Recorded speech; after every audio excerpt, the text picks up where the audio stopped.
Nagmahal ako sa kanya. Labis na damdamin. Paglabas namin mula sa banyo, ang mga patak ng tubig ay dumadaloy sa aming balat, na mainit pa rin mula sa singaw ng shower. Yumakap ako sa kanya mula sa likod, naramdaman ang lambot ng kanyang katawan sa aking katawan. Nang amoy ko ang kanyang sariwa at malambot na bango, isang kilig ng kasiyahan ang lumabas sa aking gulugod. Sa sandaling iyon, alam kong gusto ko ng higit pa kaysa sa isang yakap. Nais naming pumunta sa kama, kung saan ang malambot na liwanag ng mga kandila ay lumikha ng isang malapit at romantikong kapaligiran. Habang hinahalikan ko siya ng may pagmamahal, dinala ko ang aking mga kamay sa kanyang katawan at pinukaw ang kanyang damdamin, nagsimulang dumaloy ang malumanay na musika sa kwarto. Ang kanyang mga labi ay tumugon sa isang bagong paraan ng pagmamahal, isang paraan na mag-udyok sa kanyang mga pandama at dadalhin siya sa isang bagong mundo ng damdamin.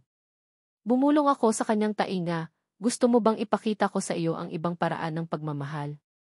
Ang kanyang mga mata sa salamin ay tumagpo sa akin, puno ng pagkamangha at pagkamausisa. Ibang paraan ng pagmamahal, tanong niya na may mapaglarong ngiti. Hindi ko alam na may iba't ibang paraan ng pagmamahal. Sumagot ako na may mapaglarong ngiti, maraming paraan ng pagmamahal, tulad ng bilang ng mga bituin sa langit. At ngayong gabi, nais kong tuklasin ang mga ito kasama mo.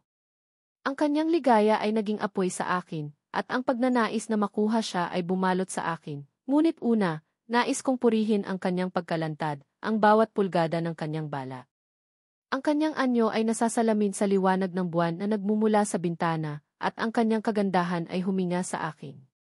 Sa matinding damdamin, isinuko ko siya sa aking mga bisig, ini-explore ang bawat sulok ng kanyang katawan at dinala siya sa isang paglalakbay ng kasiyahan. Ang mga alon ng ligaya ay patuloy na bumuhos sa amin ng walang pahinga. Ang kanyang mga ungol ay humalo sa aking mga ungol, lumilikha ng isang musika ng damdamin na pumuno sa kwarto. Ang aking mga kamay ay sinuri ang bawat pulgada ng kanyang katawan, natutuklasan ang mga bagong anggulo ng kasiyahan na nagdulot sa kanya ng panginginig ng kaligayahan. Ang kanyang balat ay nanginginig sa ilalim ng aking mga halik at ang kanyang mga labi ay sabik na naghahanap ng aking mga labi. Ang kanyang mga mata ay kumikislap ng matinding damdamin na naglalarawan ng pagnanasa na sumasakop sa amin.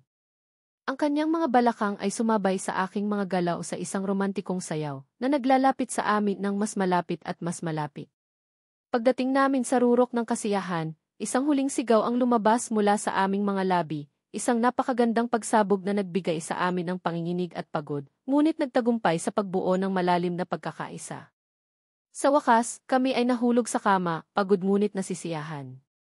Pinagmamasdan ko siyang natutulog, nararamdaman ang malalim na pagmamahal at matibay na koneksyon. Sa gabing iyon, natutunan kong ipakita ang bagong paraan ng pagmamahal. Sa umaga, nang kami ay magising, ang kanyang mga mata ay kumikislap sa isang bagong intensidad.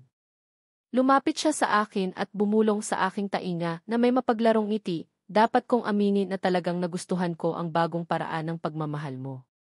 Maaari tayong muling gawin ito isang araw.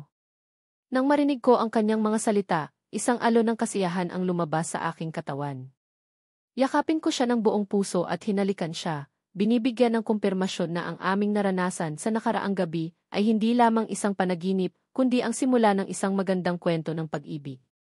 Kung nagustuhan mo ito, pakilik at mag-subscribe, malaking tulong ito sa amin. Kung naghahanap ka ng kasama para sa oras ng pag-enjoy, iwan mo sa amin ang iyong larawan at paraan para makontak ka. Ilalagay namin ang aming email address sa ibaba ng detalye. At ikaw, ano ang iyong kwento?